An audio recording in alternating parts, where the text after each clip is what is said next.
prawn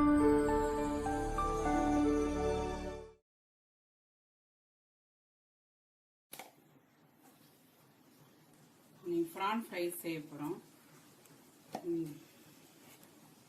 1 tablespoon இஞ்சி பொடி சேர்த்துக்கோங்க.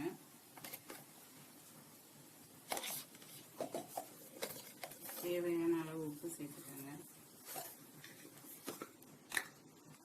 மிளகாத்தூள் சேர்த்துக்கோங்க 2 டேபிள்ஸ்பூன். இந்த மாதிரி மிக்ஸ் பண்ணிக்கோங்க. மிக்ஸ் பண்ணிட்டு எண்ணெய் ஹீட் ஆனோன்னா இந்த மாதிரி ப்ரான்ஸு சேர்த்துக்கோங்க. நல்லா ஃப்ரை ஆனதும் உங்களுக்கு காமிக்கிறேன்.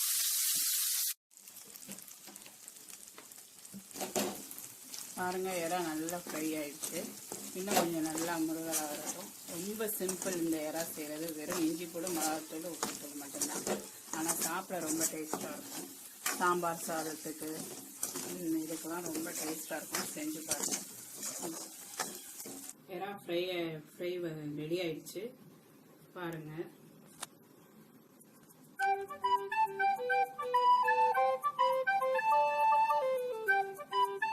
உங்களுக்கு பிடிச்சிருந்தா லைக் பண்ணுங்க, கமெண்ட் பண்ணுங்க, சப்ஸ்கிரைப் பண்ணுங்க.